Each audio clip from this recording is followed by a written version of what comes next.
राम राम दोस्तों अब बिटकॉइन का एनालिसिस करते हैं। जैसे कि हमने क्या देखा, 13 को हमने ऑब्जर्व किया कि इसने एक रेंज में टाइम स्पेंड किया।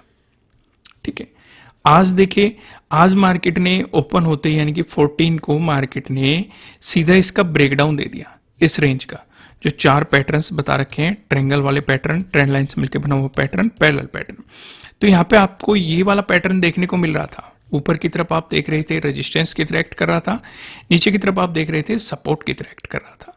तो यहाँ पे जैसे इसका ब्रेकडाउन मिला है तो इसने एक काफी बेहतरीन आपको एक बड़ा मूव यहाँ पे दिखा दिया है। लेकिन एक बड़े टाइम फ्रेम पे भी हम ऑब्जर्वेशन करेंगे, लेकिन पहले छोटे टाइम फ्रेम पे बहुत सारी चीजें समझ लेते हैं। जैसे कि आपको एक ट्रेंड लाइन यहाँ पे ये भी दिखाई दे रही है और नीचे की तरफ एक ये वाला सपोर्ट जोन भी दिखाई दे रहा है। अगर इस वाले सपोर्ट जोन से नीचे निकलता है तो आपको और भी ज्यादा नेगेटिव मोमेंटम देखने को मिल सकता है। लेकिन अगर इसका ब्रेकआउट देके चलता है तो आपके लिए पहले रेजिस्टेंस की पॉसिबिलिटीज यहीं पे होगी 65,000 के अराउंड। अगर इसका भी ब्रेकआउट मिलता है तो आप देखेंगे आपके लिए रेजिस्टेंस की पॉसिबिलिटीज यहां पे होने वाली है। इस जोन में मार्केट फिर आपको बिटकॉइन फिर से आता हुआ दिखाई दे सकता है।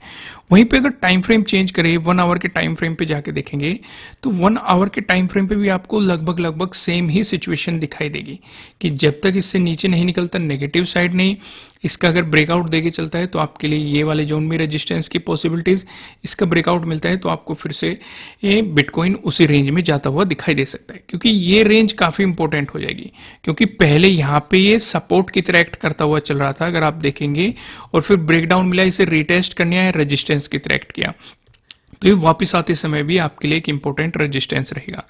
लेकिन एक बड़े टाइम फ्रेम पे अगर बात करें, 1 डे के टाइम फ्रेम पे पूरी सिचुएशन देखने की कोशिश करें तो यहाँ पे भी हमने एक ट्रेंड लाइन का डिस्कशन किया था। एक काफी बेहतरीन सिचुएशन बन रही थी, इसका मार्केट ने ब्रेकडाउन दे दिया था। लेकिन थोड़ी सी बात और नोट करो, अगर आप इस ऊपर के एरिया में रेजिस्टेंस देख रहे हैं तो नीचे के एरिया में आपको सपोर्ट भी तो दिखाई दे रहा है। यहाँ पे आप देखेंगे पहले रेजिस्टेंस की तरह क्या ब्रेकआउट देके यहाँ पे बार बार सपोर्ट लेने आ रहा है। तो देखना ये है कि अगर फिर से बाउंस कर गया है यहाँ से तो फिर से इसी रेजिस्टेंस एरिया में जाने की कोशिश कर सकता है।